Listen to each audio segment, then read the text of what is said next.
So we're here at this really great club, the Farmers Club, and it's a lot quieter. I mean, we've just left there, Adam. I'm here with Adam Brooks. It feels like I don't need to introduce you because everyone knows who you are. You've got a great following. Adam's one of the founding members of Together, has been a great friend and advocate throughout the period, challenging lockdowns. We first met around hospitality. You're a landlord, but also well known on GB News and a writer now as well. You're writing for them, which is good. Yeah. We've just been on this protest. Literally, it took us from when they left, I reckon it was about an hour and a half, nearly 2 hours till the last tractor came out of there. It was incredible, wasn't it? I can't believe it. I did a video and I was just walking down one road and it's 7 minutes of me walking past probably 200 tractors. Now we're learning there might be 400 or 500 tractors here today. It's a powerful message that they're sending the government, and let's hope that they listen. Yeah, well, I mean, actually, I've heard, usually the Met underestimate, where everyone goes to a few hundred when there's hundreds of thousands of us. But some estimates, almost 900. I mean, but the key thing is, as you say, right, it's a message that's strong, right? These were originally farmers from Kent, around Dover. They've mobilised people from around the country. And we should remember, right, that they've gone to the Senedd in Wales, where we demonstrated outside. They're in Scotland and Ireland and around the country. So it's like a day of action of tractors. But they're not backing down. They're saying this is going to be the start of things. But they're still they're angry, but they're respectful. And I think that they have a lot of support from the public, don't they, Ed? Well, 100%, because the public has to eat. Our supermarkets get their food from farmers, mostly. You know, unless we want to eat, processed junk, we need to look after our farmers. And look, the farmers have been looked after for decades and protected from this inheritance tax for good reason. So they can pass their farms down to their children and their grandchildren. What Labour have now done is hit them with potential bills once the farmer dies. And we know that farmers are asset rich, but they use those assets to feed us. Now, where are they going to get the money to pay these inheritance tax bills? Many of these farmers earn less than me or you. People need to understand this. I look on social media and you've got people, rich farmers, rich this. They use and they dedicate their assets for a service to us. And much of the time the supermarkets are not paying them the right money. You know, it's a hard industry. I said on one of my videos earlier, some of them get up at 3 a.m. Through wind, snow, sleet, freezing temperatures, thick mud, just so they can get their products to the supermarkets or the shops so we can eat them. For anyone that's attacking these as tax dodgers or anything like that, they need to educate themselves. Yes, there are people and maybe big companies that are buying up farmland for a tax dodge. Well, that's not hard for the government to wean out and to maybe test and sort that out. But the farmers should not be being attacked. We are facing food security crisis in coming years when some of these older farmers die. I think it's really important. And some people like I know, they sort of make these glib comments. They're like, oh, well, everyone's got to pay inheritance tax. We do as though it's just a family house. And Jeff Gibson was talking today. He's the founders of Fairness in Farming, the guys that organise the rally today in Dover and for the last year. And he's saying the last 400 years, how do you get the Treasury? How do you get the things that are going on here? Parliament, Industrial Revolution, all these things that have happened. People have to have been fed. And they've done it generation after generation. And now that's got an existential crisis. It's a real threat and challenge. Some have tried to say the Treasury 500 farms. It's more like 70,000 to 75,000. We did a couple of interviews yesterday and the day before with Matt, who organised the protest today, and with Clive Bailey, who did the one on the 19th. And they're basically exactly what you're saying, Adam, right? They've got their multi-generational families. They've got kids now as well. They want to pass on the farm. Hard graft, 0.5% return on investment. I mean, when Clarkson does that, I've made 150 quid at the end of the year. People sort of like go, wow. And they also like have a laugh because they know he's got the TV show and he's wealthy. But if that's your livelihood, you're not doing it because of the money. But at the same time, they're saying, this is it. We've got nowhere to go. And we're not going to just disband everything just so we can pay this thing that's really unfair, because a lot of it's based on, if you've got tractors, you've got outhouses, you've got livestock, it's, to try and say that that's like liquid wealth is missing the whole point. And look, one thing that hit me today was looking at some of these tractors. they must be hundreds of thousands of pounds, serious bits of kit. Yeah. You know, they've moved on since I last see tractors, I've got to say. But what I'd like to say, and I've just done a message on X to Rachel Reeves and Keir Starmer, what are you hoping to gain from this? Estimates, their own estimates say £500 million per year, possibly, it could raise for the Treasury. That's a day's NHS funding. That is, it sounds a lot of money to those at home, 500 million. That's pittance in a national budget. It's literally a penny down the back of a sofa.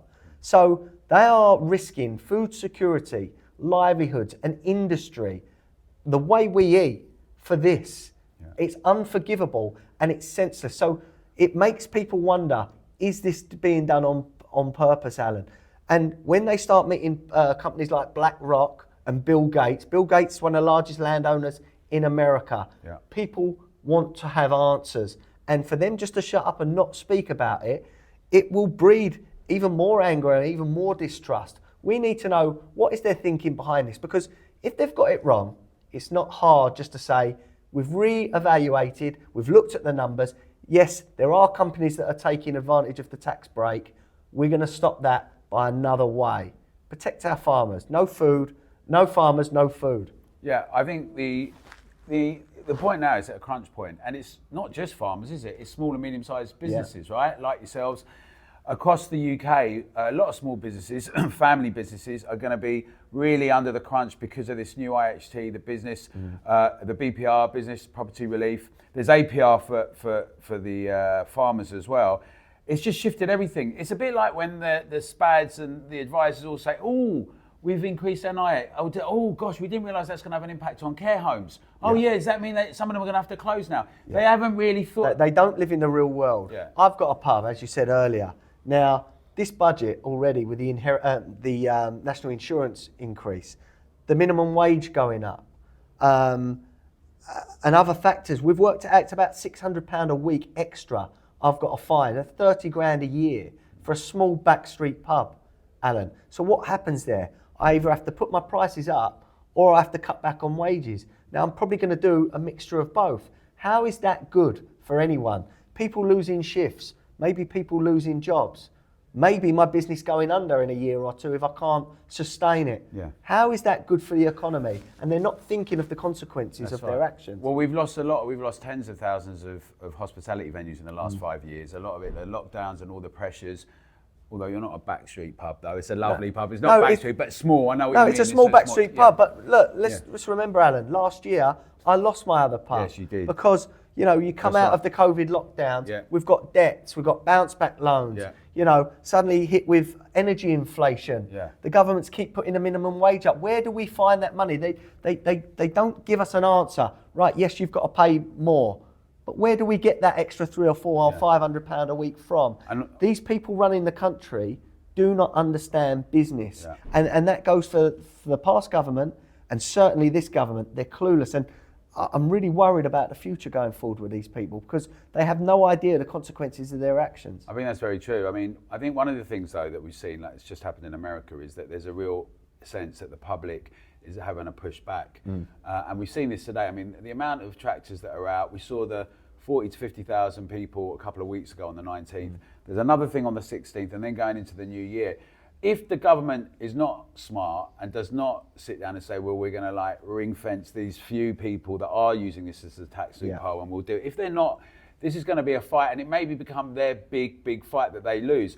I think the thing is for us that we represent obviously lots of small businesses, but also citizens, links with farmers. We're working with everyone behind the scenes and the front to say that we're going to keep lobbying with MPs, with the cabinet, but also up and down the country, campaigns, grassroots activations. There's people that we're working with like Justin who's doing stuff in the counties up and down the country.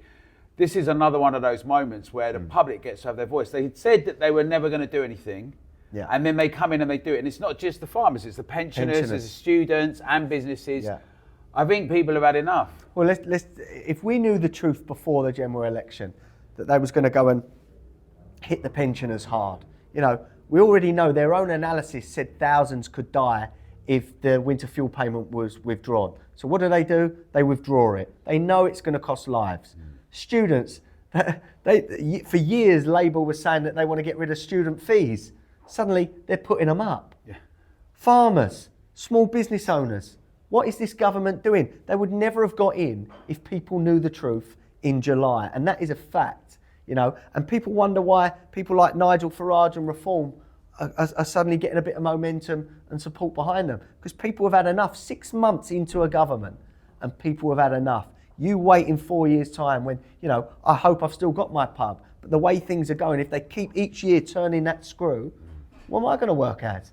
You know, there's no chance I'm ever going to vote Labour. So who is going to vote for Labour?